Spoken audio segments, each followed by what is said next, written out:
Hi everyone, it's Don and I hope you're having a fantastic day. Well, I get inundated almost every single day with dozens and dozens of questions about insurance for cruising. So I'm going to give you some suggestions. They're only suggestions. And then I'm also going to tell you one of the strategies I use right now when I'm booking a cruise.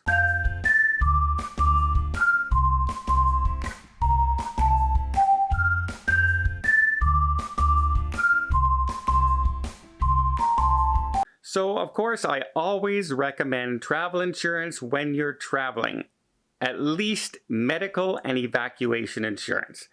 Getting airlifted off of a ship to a hospital can be in, the tens of thousands of dollars, and it could absolutely bankrupt some people. Getting hospitalized in a foreign country can be tens of thousands of dollars. It's not unusual. So yes, you want that kind of coverage insurance. Also right now we have COVID going on, and some of the some of the insurance policies are saying they're not going to cover COVID related illnesses. It's because the CDC has a do not sail recommendation. Well, they also have a do not travel recommendation. They basically shouldn't be traveling in the United States neither. You shouldn't be traveling in Canada. You shouldn't be going to Disney World. But they are in particular saying cruise ships right now. They're not covering cruise insurance. But there are some out there that still have cruise insurance, and they do cover COVID. Now, I haven't used these people yet. I'm just going to put them up there as names for you to look at if you're looking for insurance. And I know for a fact in 2021 they have been offering COVID insurance as well as all the other protection you need. First one up is Nationwide. Nationwide has traveler's insurance that does include COVID. Okay. We have HTH insurance. Then we have April insurance. We have Seven Corners insurance, as well as USI insurance. Now, I haven't used them. They are all part of the Better Business Bureau, and every single one of them offer COVID insurance as well. So they would be a good one to call and ask about cruise insurance policies. Other cruise insurance companies I've been able to get, and then I haven't been able to get. So I've called RBC here in Canada, gotten insurance, including COVID, for my cruise. The next time I called, it wasn't available anymore. Same with Manulife. I hear people have called Alliance, and they have had insurance with it, and then they haven't had insurance. It's really a crapshoot going on right now with insurance. It's all over the place. Extra safety precaution is make sure you book it through the cruise line themselves if you're able to do that, because at least that covers evacuation and medical and things like that on board, and it's much easier to handle when you say, if something happens to you on the ship, you say, well, I have your cruise insurance, Carnival Cruise Line, and they say, okay, yes, they can actually see that you have the insurance as part of your booking package. Everything is faster than calling a third party. Now, what am I doing? What is the strategy I'm doing? Well, my strategy is to first ask you to hit that subscribe button if you haven't done so already. Really does help the channel. It really does just tell YouTube, hey, more people are watching the video. Let's share it to more people, see if they're interested. Helps the channel out, doesn't cost anything, just let you know there's a video that I put out, and yeah, I would very, very much appreciate it. Okay, what strategy am I using? Normally I have year-long insurance. However, during COVID, when we couldn't travel anywhere, I canceled my year-long policy because why pay for a year's insurance at $800, $900 a person if you're not going anywhere? So yeah, I canceled that. Then I used various places. Like I said, I used RBC, I used Manulife. But what I've learned to do now is when I'm booking my cruise, I check the COVID policy and the insurance policies on the cruise lines. For instance, I just got back off of Princess Cruise Lines.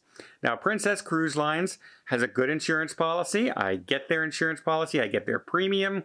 I am covered for evacuation. I'm covered for medical. I'm good there. That's not the issue.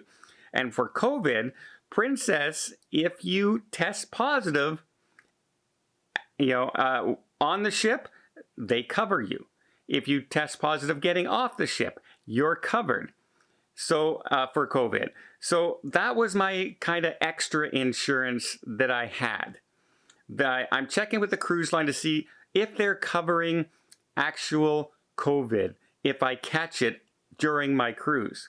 If I catch COVID, I'm flying in one day and I'm testing, I'm flying, and I'm getting on the ship. So within 2 days, I'm on the ship. So for me to actually test positive, I get that negative test already, I should be good for 2 days. I probably wouldn't show any signs of COVID even if they tested me when I got to the cruise port. So I will be on that ship if I test positive. That's kind of my thought process. And then I'm covered. And I do have my test saying that I was negative before heading to the cruise. That's a very important step. Even for cruise lines who are testing you at the port, get tested beforehand anyway.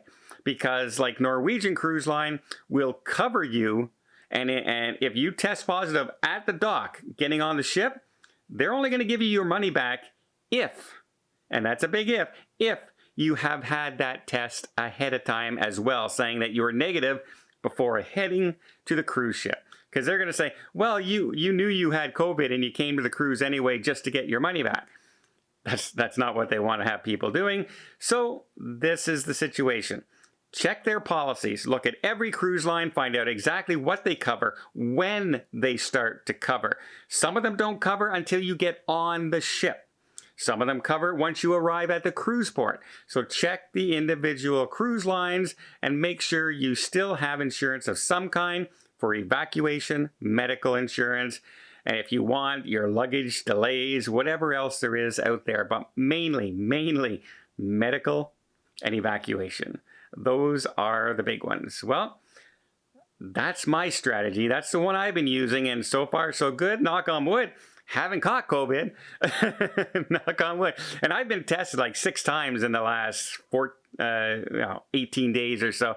So I feel pretty confident I'm pretty COVID free right now. It's always nerve-wracking when the weather is changing because you start getting the sniffles, you start getting sneezing, and then you're going to be looked at twice when you head to your cruise or when you head to your flight, and you don't want to be caught. Like even on the cruise that I just came off in Alaska, it was chilly, it was rainy, so people were out in the rain all the time on excursions, and they come back, they're soaking wet, and then you have the air conditioning of the cruise ship. Well, a lot of people started sneezing and coughing on that cruise ship, and boy, every time somebody would sneeze or start coughing, you just, people do that. Dirty looks, not dirty looks, just, oh my God, I got to make sure because they don't want to catch COVID on the ship. Not that they're worried about it. It's that they don't want that because they don't want to be delayed. They don't want expenses. They're not sure if they're covered for insurance, and etc. So yeah, it's a nerve-wracking time, and I'm heading out again on a cruise in less than 8 days now. Very excited about that. I'll be gone for 30 days. You know who else is happy? My son, because he gets to move back into my place for another 30 days. He loves staying here, and I don't blame him. I love my house. Well, I hope you appreciate this video. If you did, please give it a thumbs up. Want to see more tips, more tricks, more travel vlogs from around the world? Hit that subscribe button. Until next time, have yourself a safe and a great vacation.